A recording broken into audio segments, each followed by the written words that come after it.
시편 9편에 있는 말씀 함께 읽습니다. 시편 9편입니다. 내가 전심으로 여호와께 감사하오며 주의 모든 기이한 일들을 전하리이다. 내가 주를 기뻐하고 즐거워하며 지존하신 주의 이름을 찬송하리니 내 원수들이 물러갈 때에 주 앞에서 넘어져 망함이니이다. 주께서 나의 의와 송사를 변호하셨으며 보좌에 앉으사 의롭게 심판하셨나이다. 이방 나라들을 책망하시고 악인을 멸하시며 그들의 이름을 영원히 지우셨나이다. 원수가 끊어져 영원히 멸망하였사오니 주께서 무너뜨린 성읍들을 기억할 수 없나이다. 여호와께서 영원히 앉으시며 심판을 위하여 보좌를 준비하셨도다. 공의로 세계를 심판하시며 정직으로 만민에게 판결을 내리시리로다. 여호와는 압제를 당하는 자의 요새이시요 환난 때의 요새이시로다.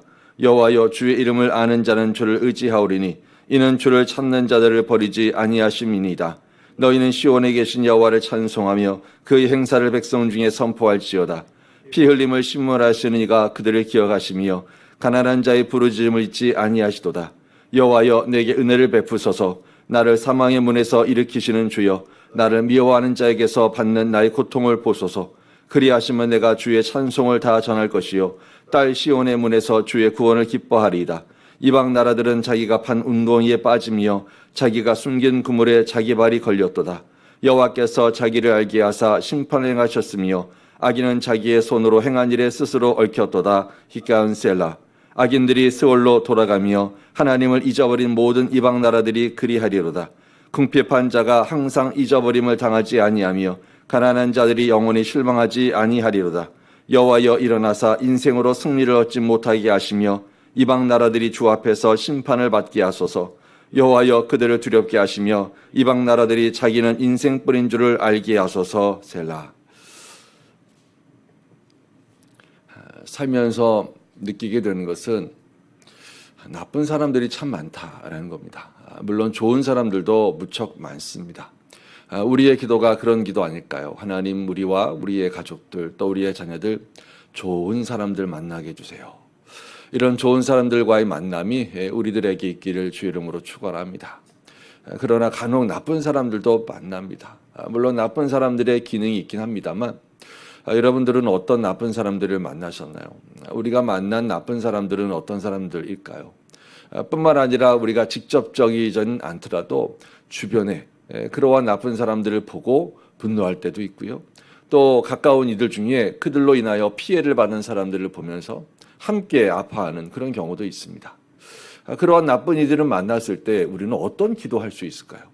시편의 내용이 참 좋은 것은요, 우리에게 좋은 일을 만났을 때는 이렇게 기도하고 어려운 일, 공공한 일을 만났을 때는 또 이렇게 기도할 수 있고 나쁜 사람들을 만났을 때 또 나쁜 인생의 어려움을 만났을 때 이렇게 기도할 수 있다라는 것을 보여주니까 참 우리의 기도가 풍성하고 또 깊이가 있고 힘 있게 만듭니다.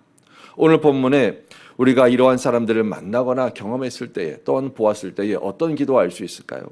1절은 놀랍게도 감사하는 기도 먼저 할 수 있다 합니다. 1절에 보시면 내가 전심으로 여호와께 감사하오며, 우리가 감사하고 찬양을 표할 때는요, 칭찬할 때는 구체적인 게 필요하죠. 우리 종종 이럴 때 있습니다. 당신 정말 멋있습니다. 말은 되게 멋있어요. 그런데 공허할 때가 있습니다. 도대체 어떤 게 멋있어요? 이게 물음이잖아요.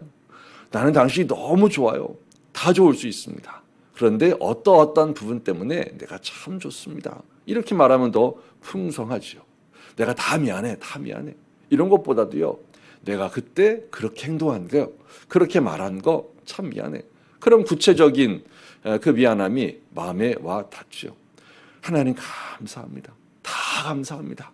물론 이것도 귀하죠. 그런데 조금 더 구체적으로 우리가 감사하다면 그 감사가 풍성하고 하나님이 인정받으실 때에 내가 그런 부분에 있어서 내가 행한 일을 또 나의 성품을 인정해 주는구나.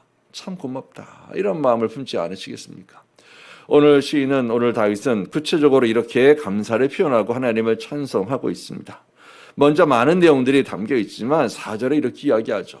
주께서 나의 의와 송사를 변호하셨으며 보좌에 앉으사 의롭게 심판하셨나이다. 악인으로 인하여 고통받고 있어요. 어려움을 겪고 있어요. 이때 하나님이 이런 분이시라고 이렇게 행하셨다라고 감사와 찬송하고 있는데 하나님, 이 억울한 와중에 하나님이 나의 변호자이세요. 하나님이 나를 변호해 주셨어요. 하나님, 이런 말도 안 되는 상황 가운데 하나님이 재판장이 되어 주셨어요. 구체적으로 감사하고 있죠. 우리가 하나님께서 우리를 변호하시고 또 우리 인생의 재판장이신 줄로 믿습니다. 돌아보면 그렇게 하나님께서 나의 억울함을 풀어주시거나 내 편에 서셔서 재판하시는 과정들을 경험하곤 하죠. 하나님이 나의 변호사이십니다. 하나님이 내 인생의 재판의 재판장이십니다. 이렇게 하나님의 성품과 하나님의 행하심을 감사하고 찬양하고 있습니다. 뿐만 아니라 10절은 또 이렇게 이야기하죠. 9절과 10절에 보시면 여호와는 압제당하는 자의 산성이시오 환난 때의 산성이시로다. 여호와여, 주의 이름을 아는 자는 주를 의지하오리니 이는 주를 찾는 자들을 버리지 아니하심이니라. 하나님은 나의 산성이 되세요. 내가 하나님 의지할 때 하나님 나를 버리지 않으세요. 하나님의 성품과 하나님의 행하심을 또한 이와 같이 고백하면서 감사하고 있는 겁니다.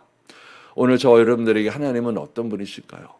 하나님은 추상적인 막연한 좋은 분이 아니고요. 내 인생 가운데 이러한 일들로 선을 베푸신 참 좋으신 하나님이시죠. 오늘도 하나님을 의지할 때에 하나님 우리를 결코 버리지 않으세요. 우리를 잊지 않으세요. 우리를 지켜주세요. 그게 우리가 하나님을 믿고 신뢰하고 의지할 만한 이유가 되고 감사할 만한 이유가 되지 않습니까? 또 13절에 보시면 하나님 앞에 이렇게 기도하고 또 하나님을 고백합니다. 여호와여, 나를 긍휼히 여기소서.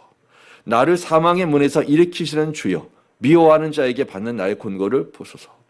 하나님 봐주세요. 하나님 나를 불쌍히 여기세요. 하나님의 은혜를 우리가 받는데요. 그 근거가 뭘까요? 우리가 하나님의 은혜를 받는 근거가 뭘까요? 나의 어떤 의로운 행동이나 나의 선한 그 무엇이 아닙니다. 우리가 하나님의 은혜를 받는 근거는요, 철저하게 하나님이 나를 불쌍히 여겨주셔서 그래요. 그러니까 우리가 하나님을 의지하고 하나님의 도우심을 구할 근거가 있습니다. 이 하나님의 은혜를 구할 근거가 나의 의로움이나 나의 선함, 그 어떤 행동이라면요, 사실 들쑥날쑥하잖아요. 내가 하나님을 잘 믿고 섬기는 것처럼 보일 때도 있지만 하나님 보시기에 또 사람들 보기에 참 민망하고 부끄러울 때도, 연약할 때도 있잖아요. 나의 성품과 행함으로 인하여서 하나님의 은혜를 받는다면 우리는 하나님의 은혜를 담대하게 구할 수 없습니다. 사람에게 부탁할 때 우리 그런 경험하잖아요. 뭔가 그 사람과의 관계가 좋아요. 내가 뭔가 은혜를 준 게 있어요. 그리고 내가 좀 잘해요. 그럼 조금 자신 있게 부탁할 수 있지 않던가요? 심지어 부부간에도 또 자녀와 부모간에도 그럴 수 있습니다. 뭔가 도움과 은혜를 구할 근거가 나로부터 있을 때, 어떨 때는요 당당하고요, 어떨 때는요 참 민망하고 초라하고 또 말하기도 어렵고. 그런데 하나님의 도움과 하나님의 역사하심을 구하는 근거는요 이렇게 우리에게 있지 않다는 거예요. 그러니 담대할 수 있습니다. 오로지 하나님의 긍휼이 있습니다. 감사한 것은요, 하나님은 언제나 우리를 불쌍히 여겨주신다는 거예요. 진토 같은 우리, 흙으로 빚어진 우리, 하나님께서 늘 긍휼히 여겨주신다는 거예요. 그 긍휼하심 성품에 의지하여서 우리 기도할 수 있거든요. 하나님 나를 불쌍히 여겨주세요. 오늘 본문에 있는 내용처럼 하나님 나를 긍휼히 여겨주세요. 하나님 나를 긍휼히 여겨주시고 나의 곤고함을 보십시오. 그 곤고함의 지경이 이렇게 표현했습니다. 사망의 문, 이런 표현을 썼습니다. 사망의 문에서 일으키시는 주여. 다른 말로 하면 하나님 제가 죽겠습니다. 하나님 제가 너무 괴롭고 힘들어서 죽겠습니다. 사망의 문이 있어요. 그런데 하나님은 어떻게 하세요? 하나님이 이 사망의 문에서 나를 일으켜 주신대요. 살려주신대요. 그리고 그 근거가 하나님의 긍휼하심이에요. 하나님의 긍휼하심, 하나님의 그 긍휼 여기심의 성품을 의지하여서 나를 불쌍히 여겨주세요. 하나님 내가 죽겠습니다. 나를 건져주세요. 하나님이 모든 상황 하나님 다 보고 계시잖아요. 하나님 다 아시잖아요. 그리고 이제 구체적으로 악인들에 대한 이런 기도와 또 이런 고백을 하고 있습니다. 15절에 보시면 악인들은요 자기가 판 웅덩이에 빠지고 그 숨긴 그물에 자기 발이 걸렸도다. 그 손으로 행한 일에 스스로 얽혔도다. 악인이 형통한 것처럼 보이지만요 그 교회 스스로 넘어가더라는 거예요. 하나님의 이러한 역사하심, 악인이 그 교회에 자기가 만들어 온 그 숨겨진 그물에 걸리는 것, 행한 일에 얽히는 것. 이 성경에도 이런 내용이 있습니다. 대표적으로 하만이라고 하는 인물이죠. 하만이 유대인들을 죽이려고 또 모르드게를 처형하려고 어떤 음모를 꿰었는지 잘 알죠. 심지어 모르드게를 달아 매달려고요, 나무까지 다 준비해놨습니다. 그런데 어떻게 되었던가요? 그 자신이 준비한 나무에, 모르드게를 처형하라고 준비한 나무에 본인이 달리죠. 유대인들을 죽이려고 했던 그 모든 괴계가 오히려 자신들의 편을 죽이는 그런 결과를 가져오게 됐습니다. 하나님은 역전의 하나님이시죠. 하나님은 오늘도 이 악인들의 이 잔꾀를요, 비웃으시는 분이십니다. 그리고 그 꾀 스스로 넘어가게 만드십니다. 그런 일상과 관련된 몇 가지 사건들이 저희 가족과 관련돼서 떠오르더라고요. 하나님이 하신 일이 떠오르더라고요. 악인들이 스스로 그 꾀에 넘어지게 만드는 것이 떠오르면서 하나님은 이런 분이죠. 우리의 인생에도 그런 게 떠오르지 않으시던가요? 그러니까요, 악인들의 형통 앞에서 우리가 너무 그렇게 부러워하거나 괴로워할 필요는 없는 것 같습니다. 하나님이 계시니까요. 하나님이 계시니까 그 꾀에 넘어지게 하더라고요. 악인들을 향하여서 하나님, 이렇게 우리 기도할 수 있습니다. 우리 19절부터 20절까지 함께 우리 기도하면서 말씀을 마무리합니다. 여호와여, 일어나사 인생으로 승리를 얻지 못하게 하시며 열방으로 주의 목전에 심판을 받게 하소서.